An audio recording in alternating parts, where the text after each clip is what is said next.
Okay.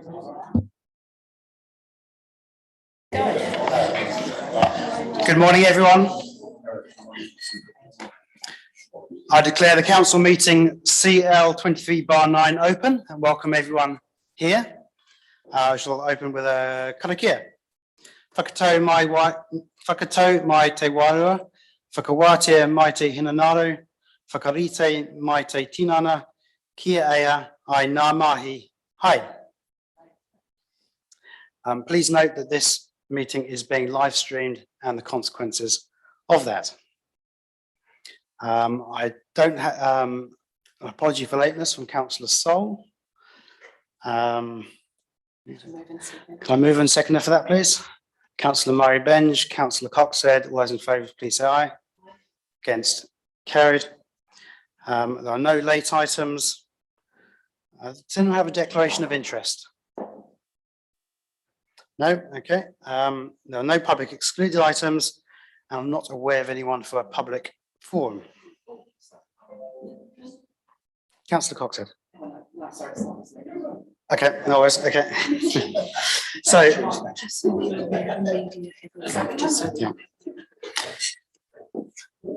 with that, we'll move to page 8 for the minutes, to confirm the minutes of the Amokura Community Board meeting of the 11th of April. Call for a mover and seconder, Councillor Thwaites, Councillor Granger. Put the motion, all those in favour, please say aye. Against, carried. Page 20, the minutes of the Te Puke Community Board meeting held on the 13th of April. Call for a mover and seconder to receive those, please. Councillor Valley and Councillor Wickers. Yes, yeah, we'll do that at the meeting on Thursday. Yep. So Councillor Daly, Councillor Thwaites, will put that. All those in favour, please say aye. Against, carried. Page 30, minutes of the Makati Community Board meeting, the 18th of April. Call for a move and a second for those. Deputy Mayor Scrimger, Councillor Crawford. I'll put that. All those in favour, please say aye. Against, carried. Page 41, minutes of the Waihi Beach Community Board meeting on the 24th of April. Call for a move and a seconder for those, please. Councillor Henry, Councillor Coxhead. I'll put that. All those in favour, please say aye. Against, carried. Page 54, minutes of the council meeting held on the 13th of April. To be confirmed as a true and correct record. I'll move those. Deputy Mayor Scrimger, second. All those in favour, please say aye. Against, carried. Minutes of the council meeting held on the 27th of April as a true and correct record. Again, I'll move those. Councillor Scrimger, again, put the motion. All those in favour, please say aye. Against, carried. Minutes of the community committee. There's a true and correct record. Councillor Murray Benge, Councillor Coxhead. I'll put the motion. All those in favour, please say aye. Against, carried. Minutes of the annual plan, long-term plan committee held on the 9th of May. Deputy Mayor Scrimger, Councillor Murray Benge. I'll put that. All those in favour, please say aye. Against, carried. And the minutes of the Te Kahuimana Whenua o Tauranga Moana meeting held on the 3rd of May. I shall move those. Seconded, Councillor Henry. Put that motion. All those in favour, please say aye. Against, carried. So we move on to the reports on from page 115. Proposal licence to occupy Tāwai Reserve for Kowitri Nursery. Peter Watson.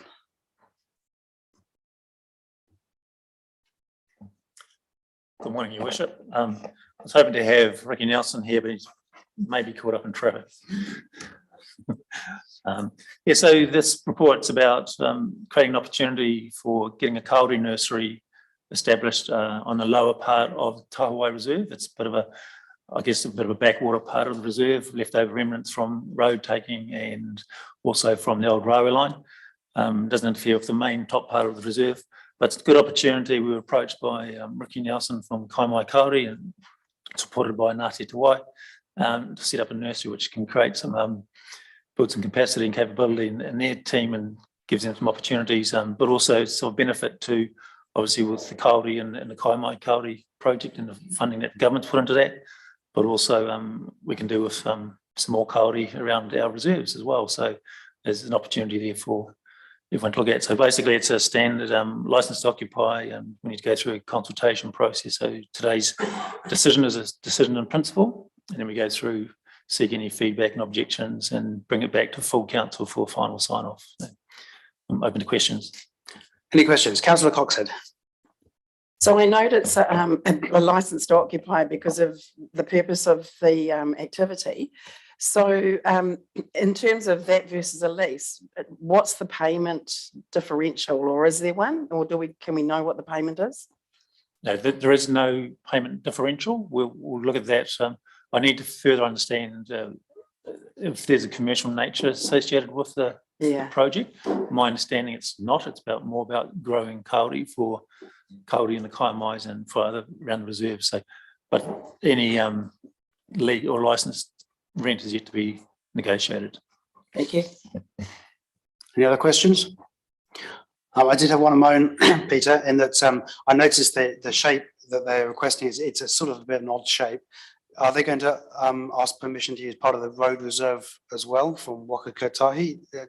Was that your understanding or unknown at this point?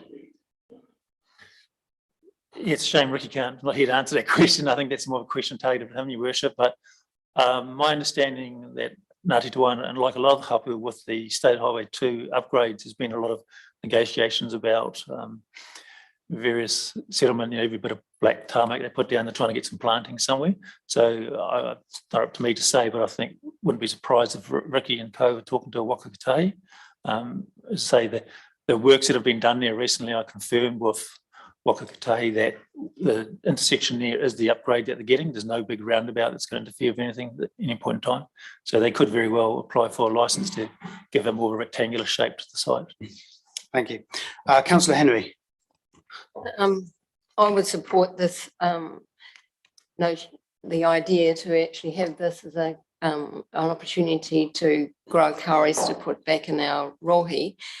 Being that it's a road frontage, I think it's also a really good opportunity to use that. Councillor Henry, is this going to be a question, or are you attempting to move the resolution? Or no, I can. It's a great opportunity for us to be promoting. Okay, so looking for questions at this point. Councillor Sol, did you have a question? No, sir, I wish to leave 134. Okay, Councillor Henry, you happy to second that?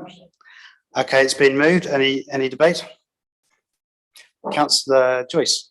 Just a question on how long the consultation will be, bearing in mind the Katikati Community Board's just had a meeting, so it'll be a little while before it meets again.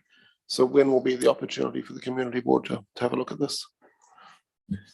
Through Mr. Chairman, the consultation period, should you adopt this today, will be looked to put it somewhere out in the next couple of weeks, and it'll be a 1 month period required under section 119 and 120 of the Reserves Act.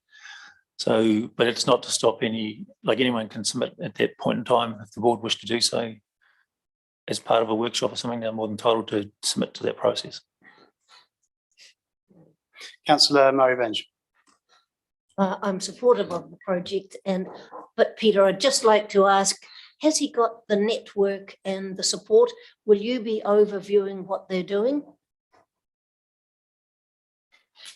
We would be overviewing it from the point of the lessor and landlord of the site to make sure that they'd be using the site for its permitted purpose, which would be of growing Kāori and nothing else. So we'd be overseeing from that point of view. But as for overseeing the operation, that's their business, not mine. But I'd wish them.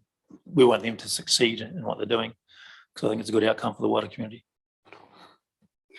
John Holliott wishes to speak. I think to support that answer, Councillor Murray-Venge, I'm pretty sure that Ricky is already engaged quite widely with wider community, and Peter's nodding at me. And of course, we would work alongside him through the consultation process to make sure that engagement continues. Okay. Councillor Granger. Thank you. Most of the discussion this morning has been about Ricky Nelson, but the motion is to Ngāti Toa. So who's running the show? Are they having an internal sublease or what's the story? Well, Ricky Nelson runs Kai Kauri, but that's My been, carry that's leasing this to through, or Ngāti Tuai? but he's obviously Ngāti Te Wai as well. On the business side, John, did you want to add? No, I was just going to check with Peter. So Peter, the question is, are we leasing to Ngāti Te Wai or to Ricky Nelson's organisation? So I'm just quickly looking through the report because I'm pretty sure I wrote Ngāti Te Wai or a nominated entity.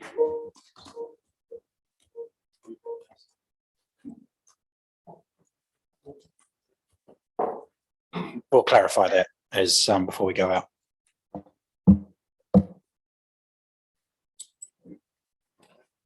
So do the words need to change in item 3 then? Yeah, I think if they're wishing a suggestion of that, they'll just be saying Ngāti Te Wai or their nominated entity. So do we need to tie that up, sir? I'm trying to find, I seem to recall it saying a nominated entity, but I can't find that particular wording right now, but Not in Speed recommendation, reading. not in recommendation 3 though. okay, so it does say in principle for Ngāti Te Wai or its selected entity, the first line of the executive summary. I think that would be sensible to amend that in the first line of recommendation 3. If the mover and seconder are in agreement with that, would you both be happy with that? Yes, okay. So with that change to the recommendations, is there any further debate? Councillor Coxhead. Just a question again. So do we as councillors get to see the licence to occupy agreement before it gets signed by council? No, typically you wouldn't. It's a standard licence to occupy under the Reserves Act. So we normally don't bring back, we get the principle, we don't get into that in detail normally. We'll provide So the licenses. there's a blank document somewhere, a template document we can have a look at? Yeah, that could be made available. Okay, thank you. Councillor Sol. Sir, I'll just speak basically in support of this. I believe that this is a opportunity for us to encourage people in the community to go out there and do things of use. This has environmental, etc. benefits to it. It has potential maybe for employment in other areas. And I just feel that it's quite important. If I have a reservation, I am concerned about what the future security of that site will be, because kauri trees or any trees that are small and when they're by the main road could be quite noticeable targets for theft. And that's something that could become a costly issue to these people as well. But I think for it to move forward, to go through the processes, we are doing the right thing by getting it out there and support it at this stage. Councillor Henry. all right, now I will offer my support for this project. I think it's an absolutely perfect location in terms of promoting the kauri and our position in terms of the Kaimo Mamaku ranges, where we haven't got any kauri dieback, and we've got a perfect road frontage to be able to promoting that, where they're actually being grown to be planted back into the ranges. So I think it's great. I understand, before I put the motion, I understand that Ricky Yes. Nelson is actually just arrived. So I'll just pause for a moment and he can come in.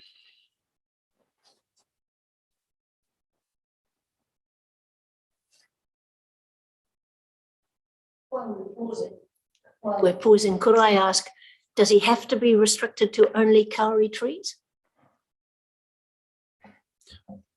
No, he doesn't. There could be other native trees grown there, but I guess kauri is your focus.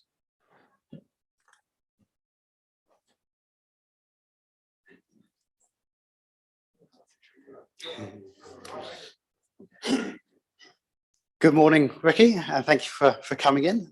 We were just about to put the motion about the nursery. There was a couple of questions maybe that you could help clarify. And one was from me, and that was the shape of the area under lease was kind of an odd sort of triangular shape, and whether you'd be seeking agreement from Waka Kotahi for some of the road reserve, just to make it a bit more of a rectangular site, just out of interest really, but. Yeah, kia ora. I can answer that. So we're in discussions with Waka Kotahi. Currently, our whenua actually goes halfway through into State Highway 2, which it has been for quite a few years. We're negotiating with them as far as a purchase back, a realignment of our whenua across the road at Tuapiro. So part of those conversations were our aspirations around that particular site there, and we did tell them that, hey, there's a bit of a funny shape here, and they said, in the near future they're not having a look at that site, possibly down the track, depending on what that looks like as far as roundabout and that kind of thing. They may have a look at that, but my understanding at the moment, not really. The conversation around that has been positive. Just haven't got anything in writing yet, but we can get that over the line pretty quick as far as what they've signalled to us. Yeah, and another one just now was. Is it only for kauri, or is there a possibility to grow other native tree species? Or no. So no. So here's the issue with kauri, especially other native plants like the myrtle species. The National Pest Management plan around kauri protection was dropped last year. We've got some major issues as far as growing and distributing kauri. So those issues will be just around the protection of that particular site. So whether or not we actually do grow kauri there, it may be another facility, say for example, growing our seedlings at Sion, ready to plant, then bringing them back to that site. So there's a lot of restrictions around that. Specifically for that site, having a native nursery was to deliver on our aspirations of restoration of all our reserves all around the Orohe, working with our partners as well. One of our partners is Project Porori. They've got a small nursery. At the moment, they're at capacity with their nursery. So the conversation with them is they target specific native species within their nursery. If we can get another nursery up and running, then we can focus on other native species. So partnership collaboration with our community partners, with Project Porori, who we've signed an MOU with them, as well as Regional Council. So that's the plan going forward. A whole heap of natives, but we do have some issues around the kauri and the myrtle species, but we'll be able to work through it. Okay, I'm going to slightly work my way around standing orders here. Councillor Henry, do you have a question of Ricky? I'm going to let you ask a question since he's here to help us this morning. Well, the question's related to information that Ricky's just given us. So I understand Project Porori, the way they're operating now is that they're inviting people to come to their nursery and you can purchase plants. I wasn't of the understanding that the area that we're talking about was like that. So if you are going to be, to me, the new question has come up as the traffic management around that, on that corner. If you discuss that with Waka Kotahi, that there may be traffic coming in and out on that corner, will you open it up? Perhaps I can answer that. Yeah. Through your worship. So the other thing running behind the scenes is looking at a draft concept plan for Tahawai Reserve, but also now we have purchased 16 Tanners Point Road. We've got to cast that concept plan a bit wider to look at how people move about and how that reserve would function. So one of the things though is that any access into the site would more than likely come up through the existing Tahawai Reserve thing. There's one entrance way on that Yeah, that's a little bit up the road, so you're not getting any stacking traffic and stuff going onto the highway. So that'd be the plan, to come in through the existing driveway and drop down into that nursery area. I think it's safe to say that no one's going to be pulling over or parking on the state highway. I don't see Walker ever allowing that one. I'm really looking to round this out, but if you have got questions of Ricky, Councillor Murray Bench. Thank you. The project sounds good, Ricky. Tell me, for young men and women, how many do you think you'll be able to train up on this project? For this specific site, my style is like the headhunt. We've got some expertise within our whānau. We've got one of our current employees with Kaimai Cody. Once our term has come up with jobs to nature, we're going to shift her sideways in managing that. And we've also got somebody else coming on. So both of them have, I think, level 3, level 4 in nursery and horticulture. So we've got some expertise in that space. Looking at around about 3 people supporting that co-pilot. Councillor Sal. Really, you've largely answered the question for me, Ricky, because I really like the project and so on.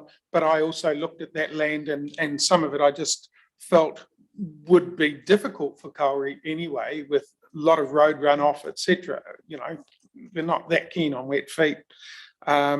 So to me, you've pretty well got that relationship solidified with Project Parori, so that you can grow other varieties in that land. That is, you've already got that MOU, or is that underway?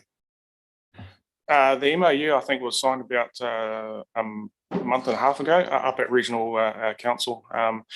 The good thing about the MOUs is I like to keep it quite broad, so that we can, shift and see where that relationship grows. So so partnering with the likes of Project Parori is definitely going to benefit this particular site. And just another mention about that site as well. We are working with the Tanners Point Ratepayers Association. We've been in conversations with them since last year. They came to us with a whole heap of aspirations, a big list, almost aligned perfectly with our aspirations on that site as well. That particular site there, really difficult because it's marginal land. You can't really do much with it, and it's also an access point to like the other property. So thinking outside the square, hey, what can we actually do and make it quite useful? So yeah, that's why we came up with the idea of it, just a small native nursery there. Councillor Granger had a question. I appreciate, sir, that standing orders have been a little bit stretched this morning, but I think we need to make another change to the motion, although it has been put. Item 3 says to locate and operate a kauri tree nursery. I think that needs to be changed to a native tree nursery, from what we've heard. Okay, well, I hadn't actually put the motion yet, so Councillor Sal, Councillor Henry, are you both in agreement with that, to change that? Okay. There's no further debate.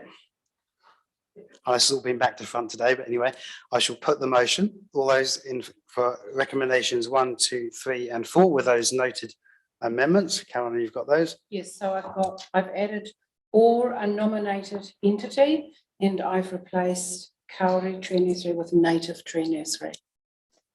Okay, I shall put the motion. All those in favour, please say aye. Aye. Against? Carried. Thank you, Ricky. So now we'll move on to item 11.2 on page 122, which is the Tech Park Blue Light Ventures Incorporated License 2021-2036.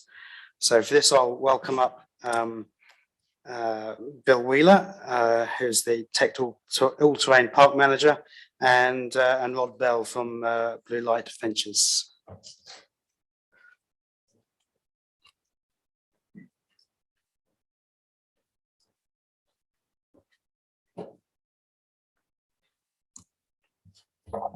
Good morning, Your Worship. So once again, it's another exciting opportunity for up at Tech Park there. We've been working with Blue Light Ventures for quite a while now, and even back in 2020 20th November 2020, when we had the 10-year celebration of the park operation, we did a little bit of a ceremonial thing with Ngāi Tamarawaho, and was the mayor down at Tauranga City Council and some other groups here, and did a blessing ceremony and turning a sod ceremony to get the process underway. Unfortunately, the COVID's delayed a lot of stuff in between because both organisations have been busy, but we've rounded up here today. So basically what we're trying to do is get the opportunity there to do the Blue Light Venture thing, which is not only great for the park, I believe it's very great for the region.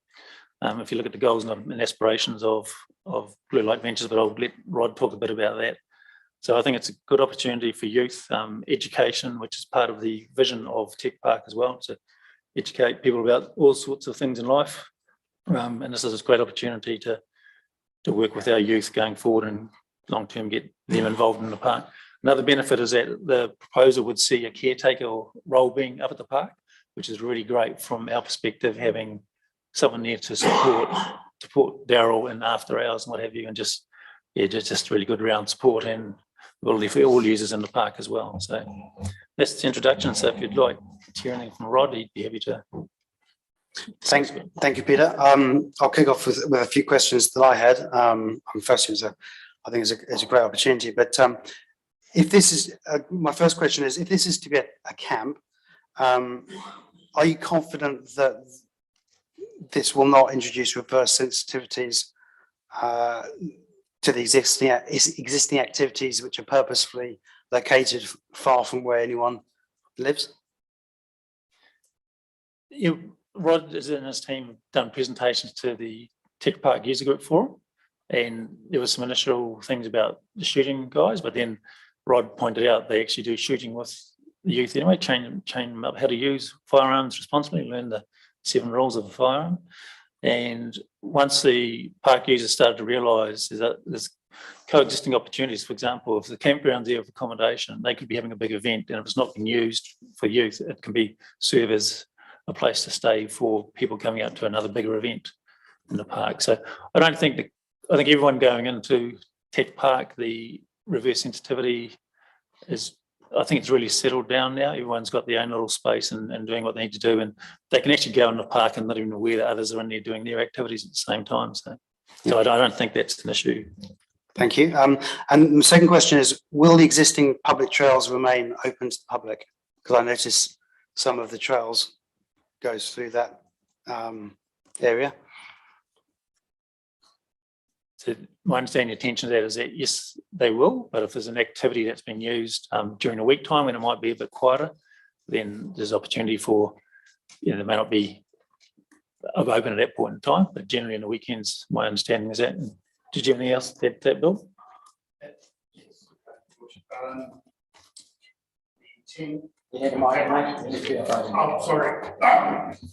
Sorry, the intent with that was that the existing mountain bike trail be a conduit from the camp out into the trail network anyway. That was why we drew the line where we did, partly because of the landform, but also it offers an opportunity in the future to link trails within the camp area into the public network.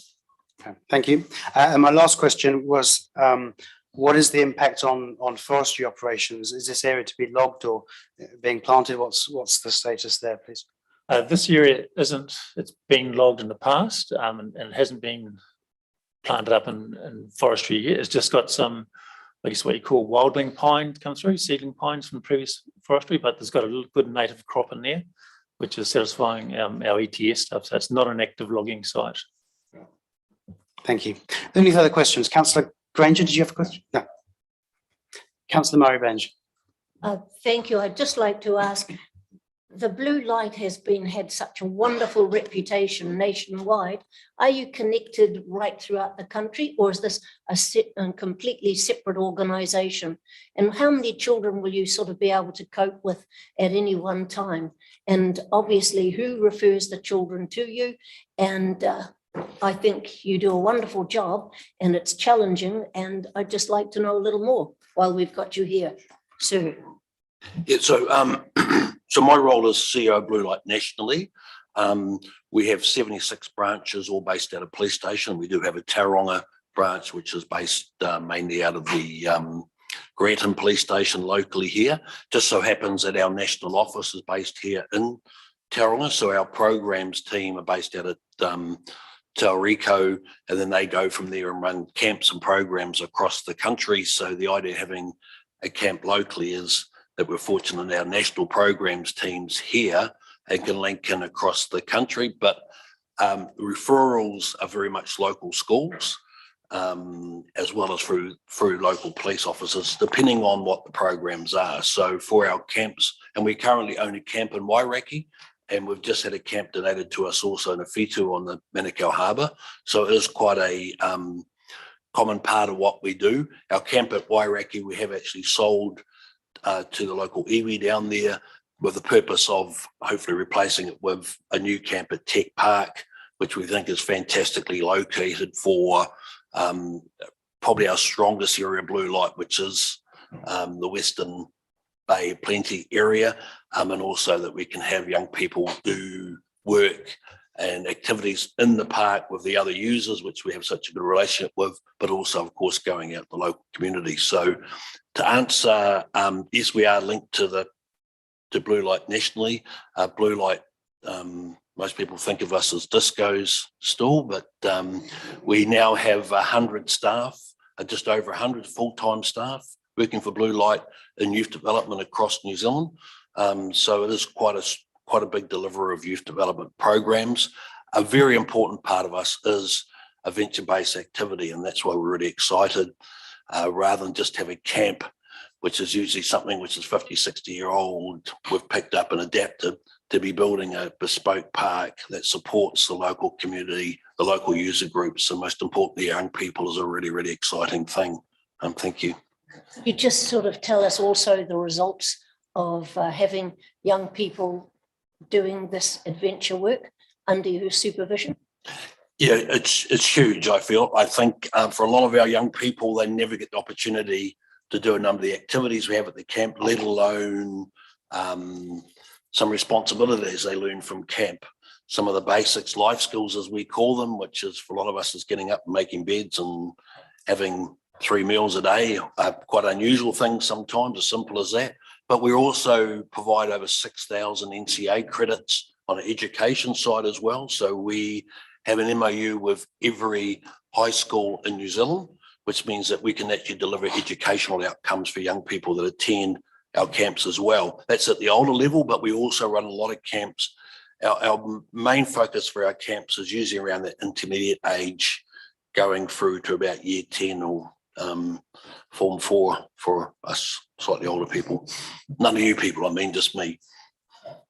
Thank you. I've got Anne, Rodney, and then Alan. So Councillor Henry, question for you from you. It may be the way this is written, but the Taupo camp, because of the urban development, there's the limited activities that you can do there now. And you haven't actually said the activities that, you've said the ones that you won't impede on that are already in there. What sort of activities were you not able to do in Taupo that you'll be doing here with it? Yes, our Taupo camp's probably very much been eat and sleep. It was the single man's quarters when they built the power station 50 odd years ago. So it's right in the middle of Wairaki village. So it's surrounded by residential homes. So that's, and the space, it's really just the buildings, if you like. So we go out to all the activities there. Yeah. It's more, we have an education centre there. So we do some in classroom work, but there's not any grounds, if you like, to be able to do anything there. Yes, all on site. Yes, exactly. Yep. Yep.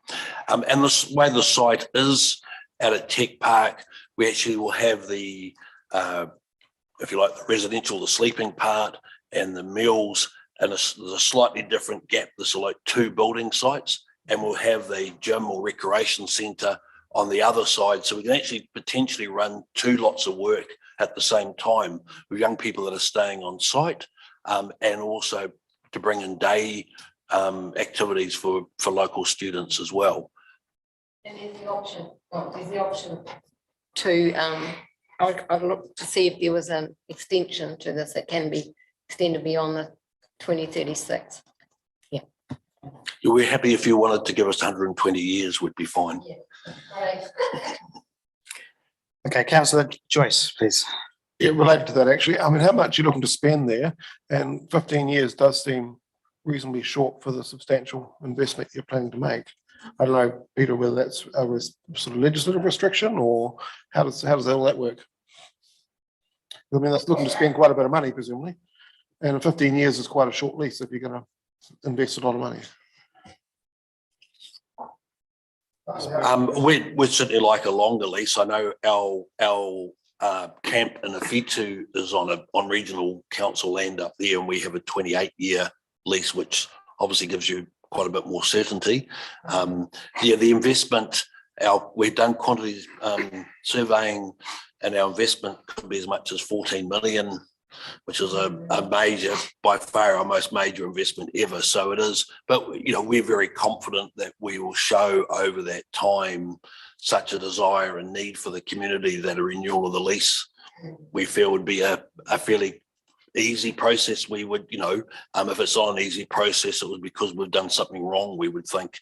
So that's we feel very confident about the ongoing beyond that time. But certainly if there was the ability to have a longer lease to start off with, probably helps in part with some of our funders as well. Yeah. Councillor Sol. Okay. Yeah, so the lease, it is a license as opposed to a lease. I think that's tied up with the Charities Act, that they're a charity there as well, which has some ties into the legal advice we had there. But we wanted to extend, what I'm hearing is with the investment, we want to extend the lease. We could add in that right of renewal period to give some surety to Rod and his team, and also to other investors. Yeah. Okay. We'll come to that in just a second. Councillor Sol. Thank you, sir. Basically, my question is to do with, I see you've got there up to 70 people at once accommodated, etc. So that sounds a great little setup. That's catering for good numbers. My question is really to do with the amount of, or when you have that downtime, when you're not running your courses and it's available maybe for outside interests, the buildings you're putting together, are they fully accessible for those with restricted movement? Yes, it's a very important part of all our premises that it has accessibility to anybody. So that is definitely been taken into account in the pods, which are the residential parts, as well as the dining and service and activity bases as well. So we've started off, yes, with 72 as sort of our bedside, our bed numbers to start off with, which we worked on sort of 2 classrooms and leaders, if you like, as a starting point. Sorry, the way the camp has been designed in the pods, we could in time extend that number up as well. Our dining room, we're looking so it would be able to have up to 120 people dine, so it would allow potentially growth in the camp, but also for the other users, when it's not being used by young people for the activities, it's very much, we want to make it available, like was mentioned before, for the other users in the park to be able to hire it for national events or annual events.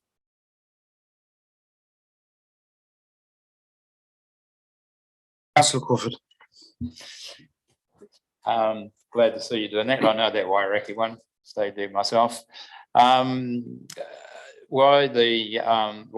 you're using that bit of Tech Park and activities, will you be using other parts of the Tech Park during that time?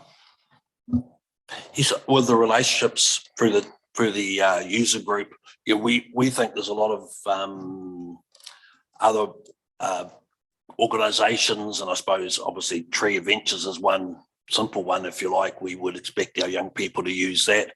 We wouldn't build our own high ropes course when we have one just down the road. And through the user group, I think there's a lot of other activities which our young people can learn and engage with those other users in the park. Okay, Councillor Granger. Thanks. I have 2 questions, if I may, and through you, sir. Peter, what is the duration of leases for other groups out there in terms of like the gun clubs who've put up a fair bit of buildings and the sports, the car guys who've done a lot of work? She wasn't throwing it at you. Like to answer that question there, so under the RMA, you can go up to 35 years less 1 day for a lease area as part of a title block. We do have a longer lease up there with the Tomato Motorsports area because it's a single title. The reason is under the RMA and the Act, it effectively says that if you're leasing an area for longer than 35 years and part of a title, bigger title, you're effectively subdivided it for a separate use. So you'd be required to do that. So some of our leases will do, particularly on reserves, can you go up to 33 years on a reserve under the Reserves Act, and this site isn't under the Reserves Act. But we can put a clause in there that says to the clubs that if you wish to have a longer lease, then you could go through the process of surveying and applying for subdivision for lease purposes. Like the Wave Beach Lifeguard Services building is on a separated area for lease purposes. Things, so it can be done, yeah. But normally it's a 35-year less 1 day restriction under the RMA that constrains how long you can go. But we always have the intent to, and the good intent that towards the end of a lease period, we sit down with the leasee and say, do you intend to carry on? What are your aspirations? And look at that from there. And if there's quite an investment, particularly in buildings, and yeah, I guess it's a kind of a tacitly implied that it's going to carry on. So Peter, just to, before I call for a mover and seconder. 2 questions. You got another question? Okay, go on. Yeah, I said there were 2. Okay. Peter. I think there's an editorial change needed to 4. It says in effect that the council being part of land, which I don't think it means what it says. I think that the council in its capacity as an administrating body of Tech Park, Regional Tech All-Terrain Park, being part of that. I don't think council is part of land. It's just doesn't make sense the way it's worded.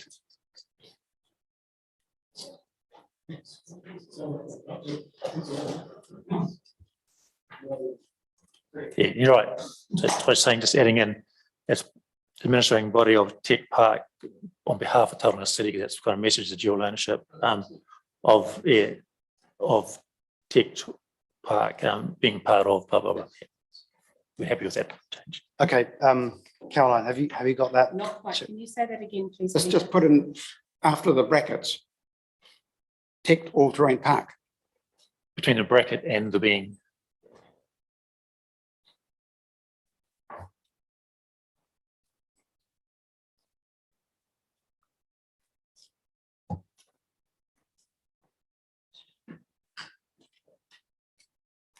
Okay, Tech All-Terrain Park and Tauranga City Council. Correct? Yeah, okay. Yeah. No. After Tauranga City Council, after the brackets. Peter, could you very clearly just Yeah, read out I'm exactly sorry. what it should be? My intention of 4 now is to change it to that council and its capacity as administrating body in brackets, behalf of itself and Tauranga City Council, close bracket, then say Tech All-Terrain Park, of Tech All-Terrain Park, being part of blah, blah, blah. I'll just give Caroline a moment to sort that out. Yeah, okay. You got that? Yeah. Excellent. Okay, Councillor Henry. Peter mentioned before about the support that it would give for funding applications to have right of renewal added in. Can that be added in on clause 4? I'm going to ask a separate. Is that separate one? The right of renewal. I'll go through separately with Okay. Peter, and we'll do that before we move. Okay, so Okay, cool. is that your question as well? No. Councillor Joyce, then. I'm just confused. Why is it backdated to 2021? Bearing in mind we're now in 2023. Why do we need to backdate this lease? Because it just makes it even shorter. Yes, we can remove that because that's when the original document was, we're trying to get things moving. It's taken us long to get it to the table, I guess, but now we can change that start date to whenever, Tomorrow afternoon. let's go for 1 July, a nice round number. Okay, I think that change has been taken on board. Change the end date as well, because we want it to be the same length, right? So it'd be June. So 1st of July 2023 plus 15 years takes you to 1 July. Well, 30th of June, 2038. 2037. 30th of June 2038. 2038. Yeah, 2038. Yeah, so 30th of June. June or July? Oh, yeah, June, June, yeah. Okay, councillor Daly. Yeah, Rod, I just want to take the opportunity while you're here, just a final question. I don't think it's been answered, but do you guys ever have any programs for youth offenders rather than a preventative approach? Yes, we run, not for the camp per se, but we run a number of government contracts and basically based in South Auckland, Waikato, a little bit here in Tauranga, where we work with some fairly serious youth offenders in Auckland. Here in Tauranga, we have a program where the first time young people appear in court, we appear in court that day with them. All those referrals obviously come through the police, and the similar thing in Waikato area. So we do, a number of our staff do work in that area. As far as the camp itself, the camp's really much a place we take groups of kids to for activities. We do our camp in Awhitu. Occasionally we will take some youth offenders we're working with, and the beauty of owning a camp like that, we'll take 3 or 4 young people, again, that sleep 72 and 3 or 4 staff. So, but yes, it is an area we do work in, but the most important part of our camps is an opportunity for young people to have an opportunity to have adventure-based learning. The police are involved still in that because we feel it's really important for young people also to see the police in a positive light. So we try to make that first interaction one of a positive one rather than when they may be picked up as a youth offender. Yep. Okay, so now I'm going to just address the right of renewal part. So Peter, just conscious that there's legal implications and precedents and all sorts going on here. What would you suggest, given that I've heard a request for there to be a right of renewal, what would you suggest would be the appropriate wording there or time period for that right of renewal?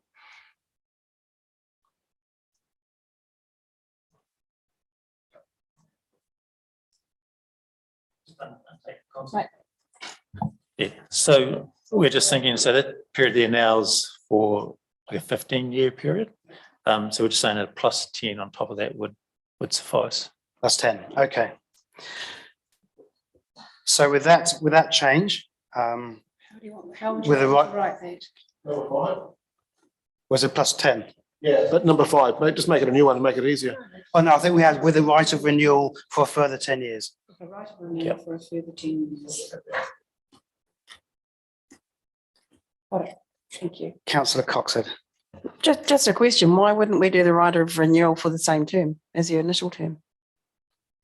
We could, but that's what they discussed would be appropriate for that situation. We should also bear in mind, and I mean no disrespect, but if it all goes to custody, we do want to be able to, not have to wait 30 years to reclaim that. Yeah. Peter, what were you just saying off? I was just saying the lessee was happy with that figure, and there are out clauses for both parties if they wish to. If it doesn't work out and they wish to pull out, there's opportunity to do that.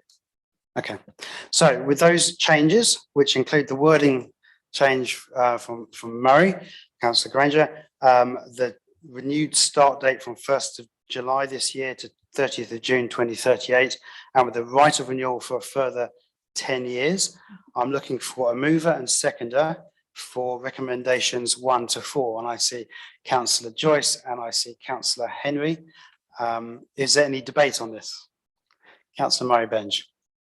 Knowing that Blue Light has had a reputation for a very long time, it's absolutely thrilling that you're establishing in the Bay of Plenty in our tech park.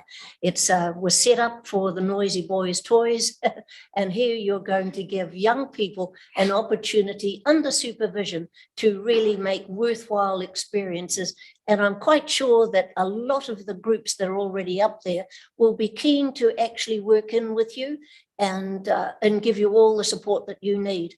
So all I can think of is very best wishes, and I hope you invite us all to have a look at it when you've got it all set up. Yes, most definitely we will. Thank you, Your Worship, and all the councillors for your support. Could I don't want to step out of name, but I just also like to acknowledge Mr. Bill Wheeler for his support all the time and keeping us on track, which has been not an easy thing. So we're really excited about the opportunity, but also just wanted to thank you and particularly mention Bill for his support at this time. Thank you. Thank you, Rod. If there's no further speakers, I shall put the motion. All those in favour, please say aye. Aye. Against? Carried. Hold on.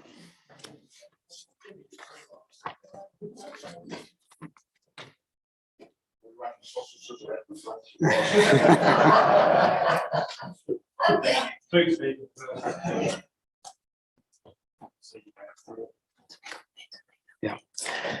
Okay, so next item, 11.3 on page 128, the appointment of independent commissioners for Plan Change 92 and the notice of requirements. So I've got Natalie Rutland here to take us through this one.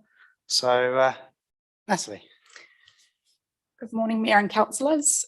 This paper is, as stated, to seek the approval to appoint an independent hearings panel and commissioners to that panel to hear and make recommendations on Plan Change 92 and the associated notice of requirement application for active reserve in Mokoroa. So the reason this is coming through for the independent hearings panel is because that's set through in legislation for the enabling housing legislation for our Mokoroa and Te Puke towns. So it's seeking the appointment of a panel and those commissioners to that panel. Also, the notice of requirement is noticed by council, so a level of independence and the recommendation of that is important also. So the panel, we are seeking to appoint 4 commissioners. Commissioner Greg Carline as Commissioner and Chair, he has his chair endorsement. Commissioner Alan Withy, Commissioner Lisa Main and Commissioner Pierre Bennett. All members are accredited under the RMA accreditation. And as I mentioned, Greg has his chair accreditation. And all commissioners, importantly, are available at the time that we're looking at holding the hearings, which is in September this year. So, yep, those are the main points. I'm happy to take questions. So Natalie, a quick question for you from me. Can you confirm whether my letter to Minister Parker seeking an extension to the timetable to notify the decisions under the ISPP from the 20th of August to 1st of March next year, was that approved? Has that been approved yet, or is we still awaiting that? We're still awaiting that. I did hear from MFE staff last week, so I would say that that is imminent. What we put within that letter was we set out some of that timing, including the hearing in September. That timing was discussed with the chair, Greg, as well, so that MFE had some level of confidence too that we would be able to meet that. Thank you. Councillor Granger. Thank you. Chair, through you, Natalie, have all the property owners under the notice of requirement been advised of that their land is designated? Yeah, so the notice of requirement process, as I understand, had consultation and engagement up until the point when it was notified. When it was notified, all affected landowners were sent written correspondence to confirm that the notice of requirement was being notified, and given the option to make a submission. It was a public process, so others were able to make submissions on it too. So yes. Were the owners of the land adequately explained what the process is from here on out in terms of where the council buys them out, or what the story is, or in the timescales? Yeah, as I understand, council holds two functions here. So both as the requiring authority, so through our infrastructure team, in the sense that it's their application, if you like, and they have a planning consultant who's working in with staff, managing that side of the process and working in with landowners where needed, more within the RMA aspects of the proposal. And likewise, council's consenting team ensures that the process and involvement of those submitters in the process is captured, and that they understand where their part in the process fits. The reason I asked, sir, is that I had a phone call over the weekend from one owner who was quite confused about how it all went from here on out, and was seeking more clarification from me. So I don't think that that person hadn't really understood everything that was going on, if it has been explained by staff. Thank you. Councillor Coxhead. Just clarification, page 132.21. The timeframe set in a direction from the minister in which to publicly notify a decision from August 2023 to March 2024, I think. Not That'll be 23? March 24. Correct. Yeah, just giving Councillor Granger a break.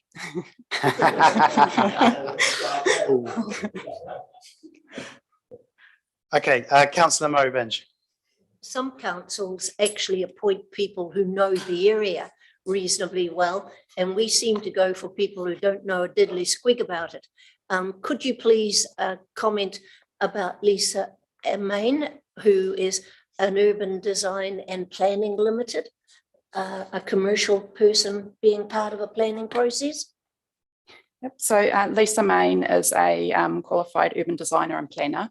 Her experience, some 25 years here in New Zealand and previously the UK, is based mainly from Auckland. So her local experience isn't as strong as some of the other commissioners that we've appointed or looking to appoint.